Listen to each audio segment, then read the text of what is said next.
کر رہے ہیں اور شیعہ مخالفین کیا تفسیر کر رہے ہیں. علامہ سید امداد حسین کاظمی نے انہی آیات کی تفسیر میں لکھا ہے.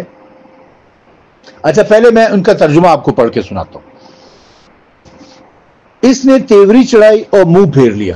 اب دیکھیں وہ لکھتے تھے کہ پیغمبر نے تیوری چڑھائی اور چین بچین ہو گئے، جبکہ یہاں پر انہوں نے کیا ترجمہ کیا؟ اس نے تیوری چڑھائی اور منہ پھیر لیا کہ اس کے پاس ایک اندھا آیا اور تجھے کیا معلوم کہ شاید وہ پاکیزہ ہو جائے یا نصیحت حاصل کر لے، پھر نصیحت اسے فائدہ دے. رہا وہ جس نے پرواہی کی ہے، جس نے بے پرواہی کی ہے، پس تو اس کے در پہ رہتا ہے اور تمہارے ذمہ نہیں ہے کہ وہ پاکیزہ کیوں نہیں رہتا. اور رہا وہ جو تیری طرف دوڑتا آتا ہے اور دوڑتا بھی آتا ہے. اس کی تفسیر میں، ان آیات کی تفسیر میں علامہ سید امداد حسین کاظمی نے لکھا ہے کہ تفسیر صافی کے صفحہ نمبر 522 پر بحوالہ تفسیر مجموع البیان امام جعفر صادق علیہ السلام سے منقول ہے کہ یہ آیت بنو امیہ کے ایک شخص کے بارے میں نازل ہوئی. بنو امیہ کے ایک شخص کے بارے میں نازل ہوئی جو حضرت صلی اللہ علیہ وسلم کی خدمت میں موجود تھا، کہ جو عبداللہ ابن مکتوم جو حضرت صلی اللہ علیہ وسلم کے مؤذن تھے اور نابینا تھے آ گئے. پس جب اس شخص نے انہیں دیکھا کہ حضرت صلی اللہ علیہ وسلم ان کی قدر و منزلت کی ہے تو اس نے اپنے آپ کو سمیٹا اور تیوری چڑھائی اور منہ پھیر لیا. پس اللہ تعالیٰ نے یہ واقعہ حکایتاً بیان فرمایا اور اس پر ناپسندیدگی کا اظہار کیا. سمجھ رہے ہیں آپ؟ بنو امیہ کا ایک شخص بیٹھا ہوا تھا رسول خدا کے پاس، اتنے میں حضرت عبداللہ ابن مکتوم آ گئے جو کہ غریب صحابی تھے، پھٹے ہوئے ان کے کپڑے تھے اور نابینا تھے وہ، اور انہوں نے آ کے رسول خدا سے جو ہے وہ کچھ سوالات کیے.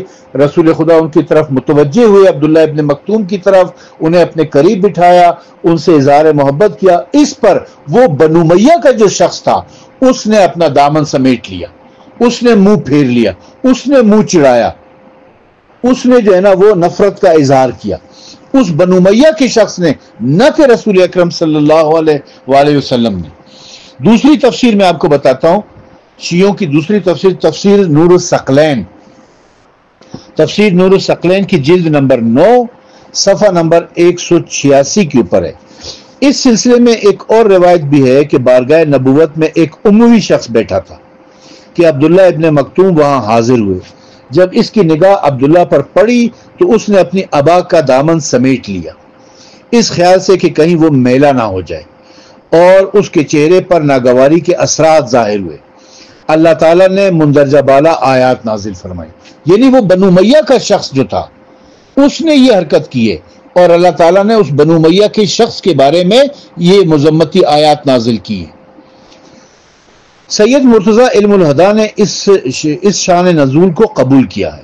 انہوں نے جو تحقیق پیش کی ہے وہ یہ ہے کہ اس آیت میں کوئی ایسی چیز موجود نہیں ہے جو وضاحت کی دلالت کرے کہ اس سے مراد پیغمبر اکرم صلی اللہ علیہ وسلم ہیں. جو چیز اس امر پر قرینہ بن سکتی ہے وہ صرف باتیں ہیں. انہوں نے فرمایا کہ ان آیات میں کئی قرائن یہ بتاتے ہیں کہ اس سے مراد پیغمبر اکرم صلی اللہ علیہ وآلہ وسلم نہیں ہے.